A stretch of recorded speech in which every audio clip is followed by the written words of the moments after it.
Fala, meus potiguares, tudo bem com vocês? Estamos aqui mais uma vez, mais um dia para falar mais um pouco sobre a fascinante história do Rio Grande do Norte. No vídeo anterior, a gente viu como é que se deu aí a conquista, né, da capitania do Rio Grande, a expedição, né, que veio e conseguiu conquistar. Vimos também a construção do forte, né, que no seu primeiros projeto, digamos assim, era feito de taipa, né? Era uma fortificação provisória, né, e só lá em 1614 é que começou a se construir o forte como ele é hoje. Vimos também como é que se deu essa conquista. A gente viu que teve que ser feito um acordo de paz com os índios, né, que teve uma participação muito importante dos padres jesuítas e do Jerônimo de Albuquerque. Então, agora vamos dar continuidade a esse estudo. Vamos ver agora, nessa aula de hoje, os primeiros anos da capitania do Rio Grande, certo? Então, vamos lá. Fundação e desenvolvimento inicial de Natal. Após a fundação de Natal, as autoridades da capitania buscaram desenvolvê-la economicamente. A colonização no início do século XVII limitava-se ao litoral próximo a Natal, com foco na defesa militar contra a ameaça francesa. Poucas políticas de povoamento foram implementadas inicialmente. Nos primeiros 30 anos do século XVII, teve o Rio Grande do Norte uma existência relativamente pacífica. Então, a gente viu que o principal perigo, digamos assim, a colonização portuguesa aqui no Rio Grande era a presença dos franceses, né, que se aliaram aos índios e que juntos formaram uma resistência muito grande a essa colonização, né? Vimos também nas aulas anteriores, né, só para dar uma revisada, que tiveram duas expedições que tentaram conquistar o Rio Grande do Norte e foram fracassadas. Então, crescimento lento e dificuldades. 15 anos após a fundação, Natal tinha apenas 12 casas. O capitão-mor, João Rodrigues Colasso, iniciou uma política de concessão de sesmarias para promover o povoamento e o desenvolvimento econômico. Jerônimo de Albuquerque, sucessor de Colasso, continuou essa política. Então vamos lá. Primeiro, o que são sesmarias? A gente já viu nas aulas anteriores, né, mas só relembrando, eram pedaços de terras, né, que eram doados. Então tinha a capitania, e essa capitania ela era subdividida em sesmarias, né, que o capitão-mor, né, que no caso o João Rodrigues Colasso, ele começou a doar pedaços de terra para pessoas. Então essa política de concessão de sesmarias, ela foi seguida pelo sucessor de João Rodrigues Colasso, Jerônimo de Albuquerque, que na verdade ele foi o antecessor e depois o sucessor, né? Nós vimos lá na aula passada também que a fortaleza foi dada, digamos assim, foi entregue a Jerônimo de Albuquerque por Manuel Mascarenhas Homem, né? Vamos lá, continuando. Descrição de Natal no século XVII. O historiador Câmara Cascudo descreveu os primeiros 34 anos de Natal como lentos, difíceis e paupérrimos. A cidade era estrategicamente importante para a defesa territorial, mas tinha pouca infraestrutura. A população vivia dispersa, dedicando-se à agricultura, caça, pesca e criação de gado. Estrutura urbana e edificações. No início do século XVII, Natal tinha 14 construções na Cidade Alta e 7 na Ribeira. A igreja e a casa de câmara e cadeia eram os principais edifícios, com 12 residências na Cidade Alta. Então, juntando as 12 residências e a igreja, a casa de câmara e cadeia, 14 construções no total na Cidade Alta, né? A rua Santo Antônio, o antigo caminho do rio de beber água, tinha 4 casas. A Praça André de Albuquerque começava a se formar. Recursos hídricos e engenhos. O Rio do Baldo fornecia água potável para a população até o início do século XX. No interior da capitania, destacavam-se os engenhos de Cunhaú, Uruaçu e Ferreiro Torto. O engenho de Cunhaú foi o mais importante, com terras demarcadas em 1611, porém a sesmaria só foi estabelecida em 1614. Então, só deixando aqui uma observação, você que é aqui de Natal, você com certeza deve conhecer o Baldo hoje, né? Como ele é hoje, mas é interessante porque naquela época esse rio era de água potável, então era da onde a população de Natal daquela época tirava a água para beber, né? Hoje a gente sabe que a situação é bem diferente, né? Mas naquela época era da onde o pessoal tirava sua água para beber, né? Interessante isso daí. Sesmarias e concessões de terras. As principais sesmarias na primeira metade do século XVII foram no Vale do Rio Cunhaú e terras concedidas aos jesuítas. Essas terras concedidas aos jesuítas, né, que ele fala aqui, eram próximo lá à cidade dos Reis. Se você ver aí nas aulas anteriores, você vai lembrar que próximo ao que era Fortaleza dos Reis Magos foi criada uma povoação ali, um povoado, porque a população tinha medo, né, dos ataques indígenas, então resolveu criar esse povoado aí próximo à Fortaleza, tá? Para poder ali se abrigar dos ataques dos indígenas. Então essa sesmaria que foi concedida aos jesuítas era nessa região aí. Em 1602, João Rodrigues Colasso concedeu um porto de pescaria a Manuel Rodrigues e Antônio Freire, posteriormente transferido para os soldados da fortaleza.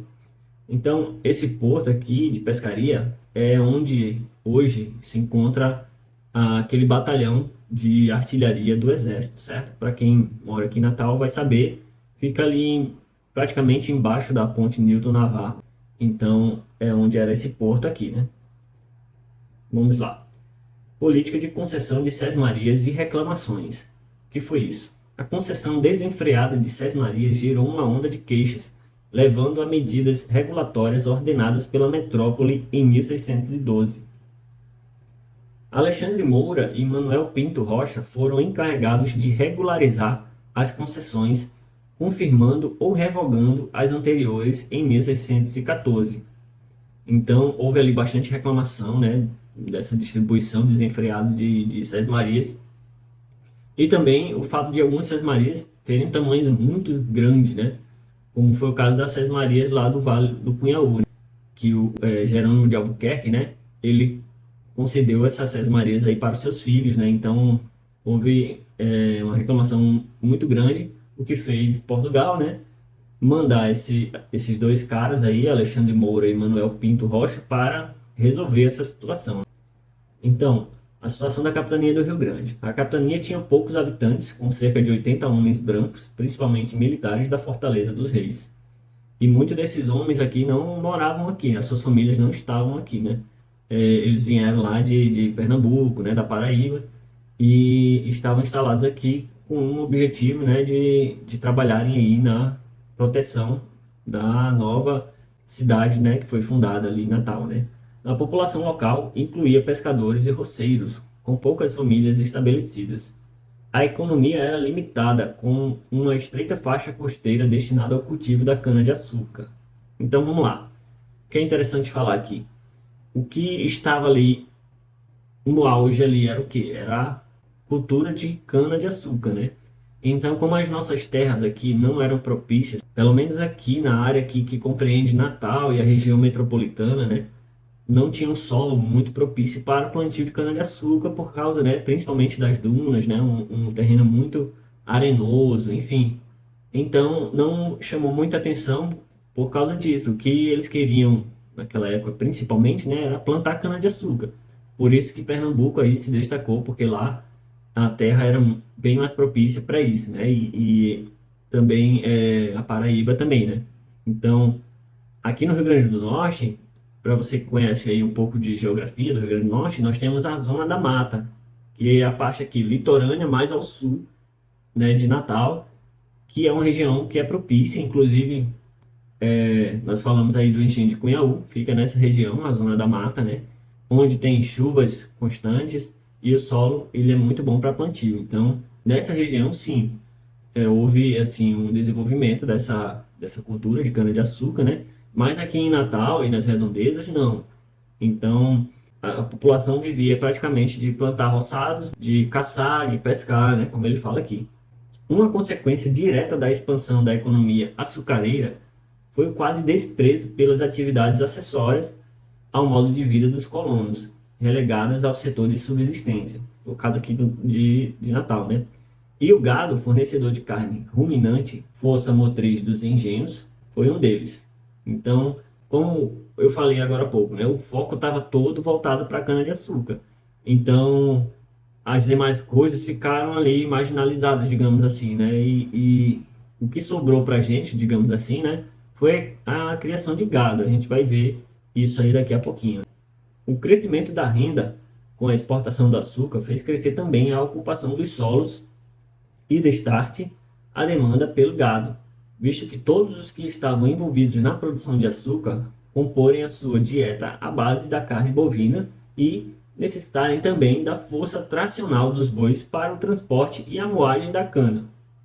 Então a gente vê a importância dos bois para essa cultura de cana-de-açúcar também, né? Porque eles ajudavam no transporte e na moagem da cana. E, além de tudo, fazia parte da alimentação das pessoas que trabalhavam. Então vamos ver agora o papel estratégico de Natal e da Fortaleza dos Reis.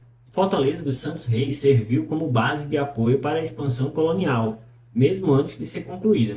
De Natal partiram expedições que conquistaram o Ceará, Maranhão e Pará, lideradas por Martim Soares Moreno, Jerônimo de Albuquerque e Francisco Caldeira Castelo Branco, respectivamente, certo?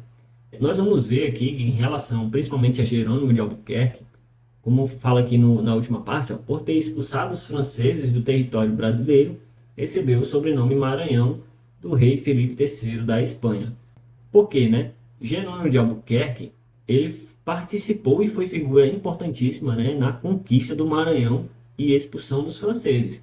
Como, digamos, recompensa por isso, né, o rei Felipe III da Espanha, que era rei de Portugal, né, porque estava na época ali da União Ibérica, ele concedeu esse sobrenome Maranhão para o Jerônimo de Albuquerque. E eu quero que você aí grave bem esse sobrenome, Albuquerque Maranhão. Essa família foi e é ainda até nos dias atuais muito forte aqui no Rio Grande do Norte, principalmente aí na época mais antiga aí no período colonial, período imperial também, até a República Velha ali, no início da República Velha, eles exerciam um papel muito forte aí na política e na economia do Rio Grande do Norte, os Albuquerque Maranhão, né? Tem até um programa bem legal que eu recomendo para vocês aí que gostam, né, de estudar, de conhecer curiosidades da história do Rio Grande do Norte, Sem Delongas com Augusto Maranhão. É um programa da TV Assembleia. Continuando. Importância geográfica e histórica. Natal e a Fortaleza do Rio Grande tiveram um papel estratégico semelhante ao do aeroporto de Parnamirim na Segunda Guerra Mundial, né?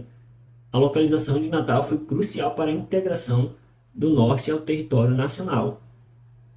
Então nós vamos ver bem mais na frente aí, a participação de Natal aí na Segunda Guerra Mundial, que foi importantíssima. Então, tal qual foi a importância de Natal na Segunda Guerra Mundial, foi também nessa época aqui para que o território norte fosse conquistado, né, e consolidasse aí, né, a presença portuguesa aqui no Brasil. Então, a expansão territorial e interesses luso-brasileiros. A ocupação do território norte-rio-grandense não teve apenas fins locais, mas serviu como ponto de apoio para a expansão para o oeste. O governo luso-brasileiro estava focado na expansão além do Cabo de São Roque, com estratégias bem definidas para o período. Então esse Cabo de São Roque, ele fica lá em Maxaranguape, aqui no Rio Grande do Norte, né? Tá aí a imagem para vocês verem. Um local bem famoso, né, que tem ali o Farol de São Roque.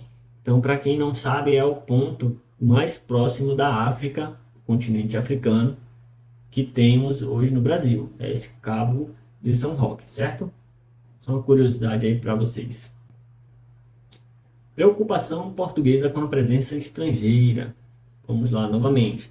Portugal buscava garantir o domínio total do território colonial, especialmente nas capitanias do Maranhão, Amazonas e Grão-Pará, vulneráveis a ataques estrangeiros. O Forte dos Reis Magos, em Natal, serviu como posto avançado para garantir segurança, repouso e suprimentos para expedições vindas da Paraíba e Pernambuco.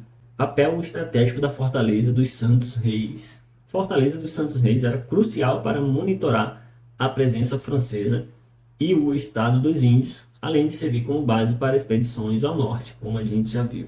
Tá aí duas imagens aí bem legais. Seguindo. Vou falar aqui rapidamente das três conquistas que tiveram como ponto de partida aqui Natal, né, a Fortaleza dos Reis Magos. Passar aqui bem brevemente, só para a título de curiosidade mesmo, tá? Então, a conquista do Ceará. A conquista do Ceará foi lenta e difícil, iniciada em 1603 e concluída em 1612, com destaque para Martim Soares Moreno. Martim Soares Moreno liderou expedições a partir da Fortaleza dos Santos Reis, completando esforços anteriores, como a malograda missão dos padres Francisco Pinto e Luiz Figueira. Lembra do Francisco Pinto, um dos padres jesuítas que participaram de forma bem direta aqui na questão da pacificação dos índios aqui no Rio Grande do Norte, né? Então, ele participou de uma missão que deu errado, né? Inclusive, ele veio a falecer nessa missão, né? Então, a experiência acumulada com os fracassos iniciais permitiu o sucesso de Moreno na conquista definitiva do Ceará, certo? Expulsão dos franceses e conquista do Maranhão.